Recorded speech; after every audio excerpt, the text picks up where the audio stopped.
সকালবেলায় চলে আসছি নাস্তা করার উদ্দেশ্যে এক হোটেলে। হ্যালো গাইজ, আসসালামু আলাইকুম। সবাই কেমন আছেন? আপনারা দেখতে পাচ্ছেন আমি এক টেবিলে বসে আছি। তো মূলত এখানে আমি আসছি সকালবেলা নাস্তা করব, সেই জন্য আমার সাথে আছে আমার এক বড় ভাই।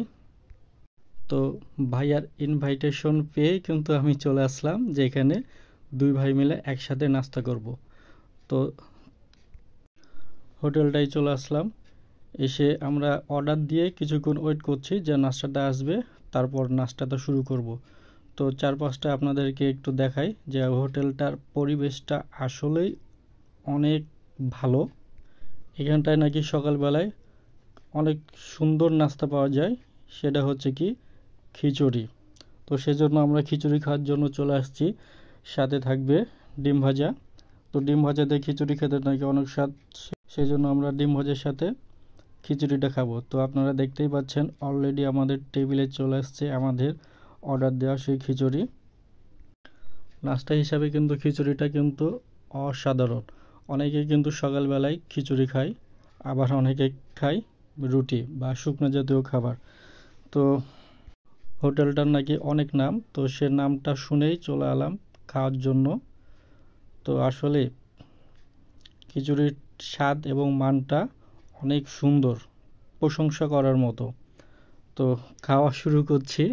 তো আপনারা যারা রাজশাহীর আশেপাশে আছেন, সময় পেলে চলে আসবেন এই হোটেলটায় খিচুড়িটা বা নাস্তা করার উদ্দেশ্যে।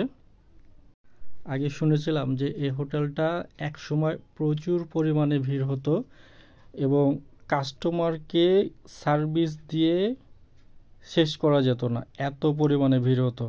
তো এই হোটেলটা এইখানটার থেকে প্রথমের দিকে রাস্তার ধারে ছিল, সেখান থেকে একটু ভিতর সাইডে নিয়ে আসা হয়েছে এবং সেখানটায় একটু পরিবেশটাও অনেক সুন্দর করেছে।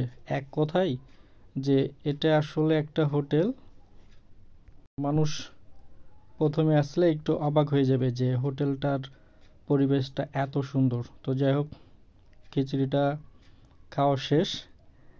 তো খিচুড়ি খাওয়ার শেষে আমরা বেশিক্ষণ এখানে ওয়েট করব না, তো চলে গেলাম হাত ধোয়ার উদ্দেশ্যে।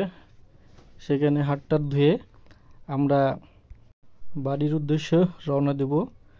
তো এবং এর পাশেই হচ্ছে একটা মাছের বাজার আছে, সেখানটায় হচ্ছে অনেক অনেক দূর দূর থেকে মাছ নিয়ে আসে এবং সেখানে পাইকারি দরে মাছগুলো বিক্রি করে। তো সেখানেও যাওয়ার প্ল্যানিং আছে কিছু মাছ কেনার জন্য। তো আজকের মতো ভিডিওটা আর বড় করছি না, পরবর্তীতে মাছের বাজার নিয়ে আপনাদেরকে আরেকটা ভিডিও দেখাবো। সেখানটায় অনেক দূর দূর থেকে মাছওয়ালারা মাছ নিয়ে আসে।